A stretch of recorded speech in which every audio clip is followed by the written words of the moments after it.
کے پیار دیوانوں، اے مصطفیٰ پیارے کی چاہنے والیوں،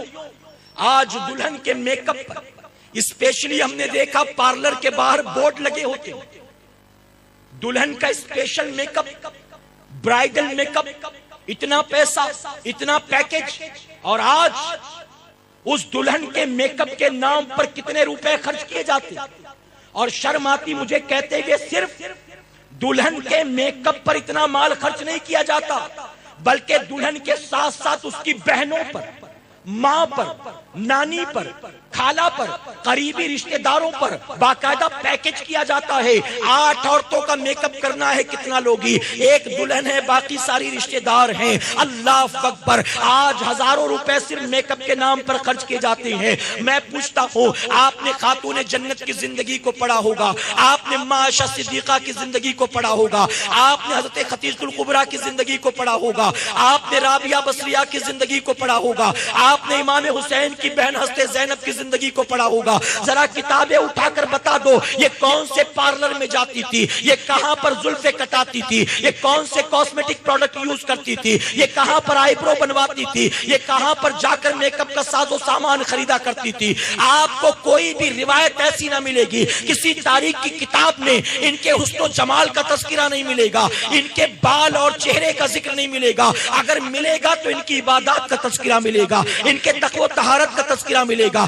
ان کی شب بیداریوں تک تذکرہ ملے گا، ان کی راتوں کے جاگنے اور خوف خدا میں رونے کا ذکر ملے گا۔ اے سرکار مدینہ کی چاہنے والیوں، آؤ راوی کے کنارے میں تمہیں لے چلوں۔ راوی کے کنارے ایک قبر ہے، کس کی قبر ہے وہ؟ اے مسلمانوں، یہ وہ عورت ہے جو کبھی ہندوستان پر حکومت کرتی تھی، جس کا نام نور جہاں ہے۔ راوی کے کنارے ٹوٹی پھوٹی قبر کا نشان باقی ہے۔ آج اس نور جہاں کی قبر پر کوئی فاتحہ پڑھنے والا نہیں ہے، آج اس نور جہاں کی قبر پر کوئی چراغ جلانے والا نہیں ہے۔ وہ نور جہاں جس کے حسن و جمال کے نہ جانے کتنے دیوانے تھے اسی ملک میں، وہ نور جہاں جس کے ایک اشارے پر سینکڑوں ہزاروں گردنیں جھک جایا کرتی تھی، وہ نور جہاں جو پانی سے نہیں نہاتی تھی بلکہ اسے دودھ سے نہلایا جاتا تھا، وہ نور جہاں جو لکس اور دوسرے صابن سے نہیں نہاتی تھی جسے مشک عنبر اور سندل سے نہلایا جاتا تھا، وہ نور جہاں جو اپنے ہاتھوں سے اپنے بالوں کو اور زلفوں کو نہیں سنوارتی تھی بلکہ خادمائیں یہ کام کرتی تھی، وہ نور جہاں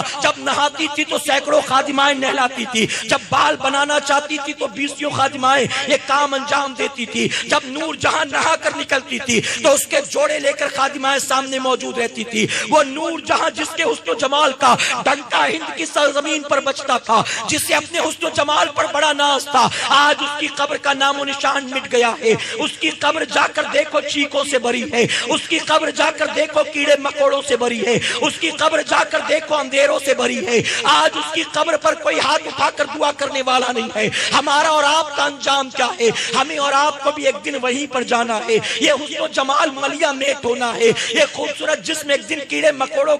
کی غذا بننا ہے، ایک دن قبر میں ہمیں جانا ہے۔ یہ زلفوں پر خرچ کرنے والیاں، یہ چہرے پر خرچ کرنے والیاں، یہ پارلر پر خرچ کرنے والیاں، تمہیں شرم نہیں آتی ہے؟ اپنے آپ کو کنیز فاطمہ کہتی ہو، اپنے آپ کو ماں عائشہ صدیقہ کی چاہنے والیاں کہتی ہو، جب کربلا کا ذکر سنتی ہو تو ننھی سکینہ، شہر بانو اور حضرت زینب کا ذکر سن کر تمہاری آنکھیں بھر آتی ہیں، لیکن تم چلتی ہو ان کے راستے پر نہیں، تم تو ناچنے والیوں کے راستے پر چلتی ہو، تم تو دنیا کی ننگی عورتوں کے راستے پر چلتی ہو، تم تو مشرکہ عورتوں کے راستے پر چلتی ہو۔ اے سرکار مدینہ علیہ الصلوۃ والتسلیم کی چاہنے والیوں، یاد رکھنا بہت جلد موت آنا ہے، بہت جلد قبر میں جانا ہے، بہت جلد یہ حسن و جمال مٹ جانے والا ہے۔ اس پر ناز کرتی ہو، مجھے غیرت آتی ہے کہتے ہوئے، ایک لڑکی جب دلہن بنتی ہے صرف ایک رات کے لیے، صرف نکاح کے تھوڑی دیر کے ایونٹ کے لیے اسے نہ جانے کتنے کا جوڑا پہنایا جاتا ہے، کہیں 15,000 کا چنیا چولی ہے،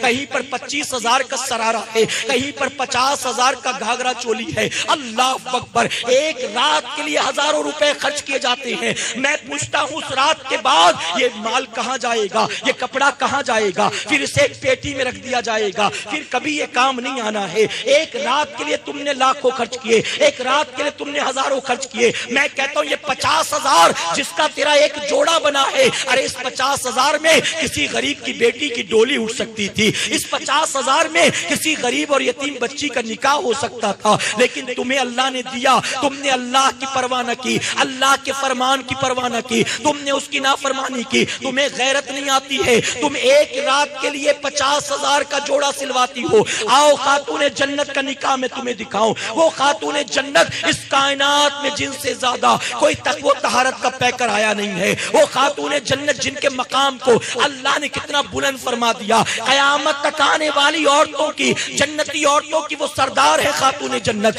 امام الانبیاء کی بیٹی ہیں، ان کا نکاح ہوتا ہے۔ تاریخ لکھنے والوں نے لکھا خاتون جنت کا جب نکاح ہوا، آپ نے جو جوڑا پہنا تھا اس جوڑے میں 4 پیوند لگے ہوئے تھے۔